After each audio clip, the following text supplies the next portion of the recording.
मेरी बच्ची, आज से माँ और नहीं है। जी भरकर देख लो एक बार। बाहर जमीन पर लिटाकर रखा गया माँ के शव को देखकर मैं जैसे एक मूर्ति बन गई, जैसे कुछ भी अनुभव न कर पाने वाली एक मशीन। छाती पर पत्थर रखकर जो करने को कहा जा रहा है वह कर रही हूँ। पुत्र संतान न होने के कारण घर की बड़ी बेटी के तौर पर मैं हर नियम रीति का एक कठपुतली की तरह पालन कर रही हूँ। कितनी ही बड़ी हूँ मैं, मात्र 10वीं पास की है। दरअसल मेरी माँ की मौत 1 साल पहले हो चुका था, जब मुंबई के डॉक्टरों ने बताया था कि माँ के पूरे शरीर को भयानक कैंसर ने लगभग निगल लिया है। मानो सिर्फ औपचारिकता ही बाकी थी। फिर भी जिंदा रहने की तीव्र इच्छा में एक दुर्दांत योद्धा की तरह अंत तक लड़ी।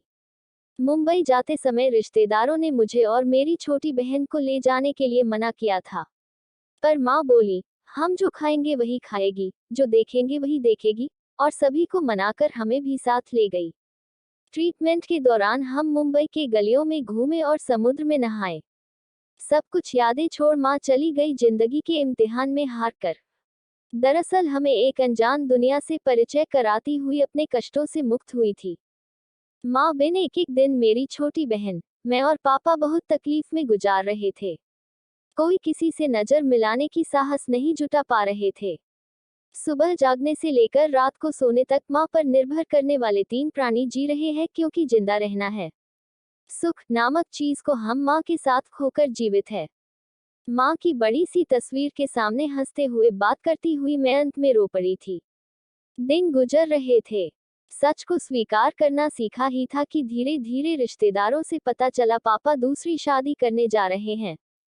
ताए, बुआ और बाकी लोगों ने समझाया, दोनों बेटियां एक दिन चली जाएगी, तब कैसे रहोगे? इतने बड़े घर में एक जीवन संगिनी की सख्त जरूरत है। पापा की जरूरत के मुताबिक घर में एक नई औरत आई, पापा की दूसरी पत्नी के रूप में। नहीं, बड़ों के उस सिद्धांत को मेरा मन स्वीकार नहीं कर पाया। हमारे घर में माँ की जगह कोई ले, ये मैं हरगिज नहीं सहन कर सकती। चाहे माँ कायिक रूप से न ही सही।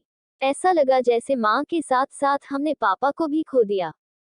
पहली बार दुल्हन बनकर माँ के कमरे में जब घुसना चाहा तो मैंने हिंस्र शेरनी की तरह गुर्राकर कहा, माँ के कमरे को हरगिज नहीं दूंगी पापा।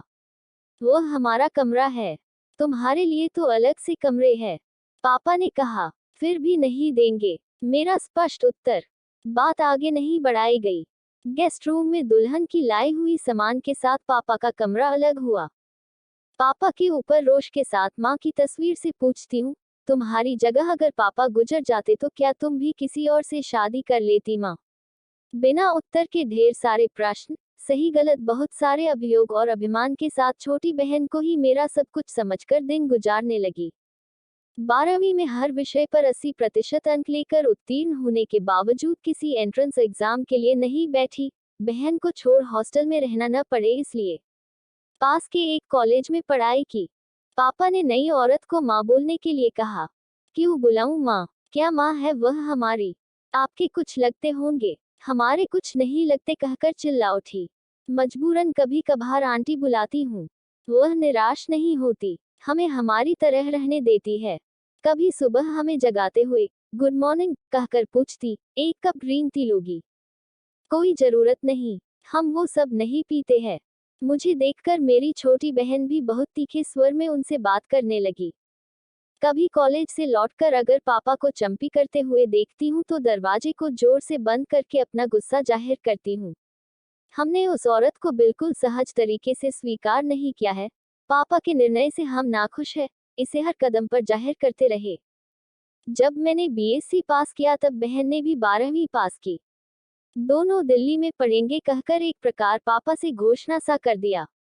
हमने माँ का पूरा पैसा हमारे अकाउंट में डालने पर पापा को मजबूर किया, क्योंकि कॉलेज में नौकरी करने वाली माँ के मौत के बाद उन पैसों पर हमारा हक बनता है। ये पापा को जोरों से समझा दिया। बिना कोई विरोध किए पापा मान गए। दरअसल हम पापा से घर से दूर रहना चाहते थे। दिल्ली में पढ़ाई के नाम पर 3 साल बिताए, अनेक अनुभवों से पुष्ट हुए। इन 3 सालों में एक बार भी घर नहीं गए, सिर्फ फोन पर कभी कभी बात की, वो भी नियम जैसे। पर जैसे जैसे दिन बीतते गए, मैच्योरिटी ने अब मस्तिष्क में टोकर मारना शुरू किया। अपने विवेक को प्रश्न करने लायक हुए कि कितनी बड़ी गलती की हमने। पापा की तो कोई गलती नहीं थी, उस औरत की ही क्या गलती थी। माँ को खोकर जैसे हमने पापा को भी खो दिया हमारी जिद की वजह से। पश्चाताप से दग्ध हो गई मैं। जानबूझकर पापा को खोने के अपराध में बेचैन सी हो गई। हम तो सच में एक दिन घर से निकल आए। हमेशा क्या हम पापा के पास रह पाते। माँ को खोकर पापा की मानसिक स्थिति कैसी हो गई थी, गंभीरता से क्या हमने समझने की कोशिश की कभी। इतने बड़े घर में अकेला मन, प्रेशर और शुगर से पीड़ित शरीर को लेकर कैसे जिंदा रहते।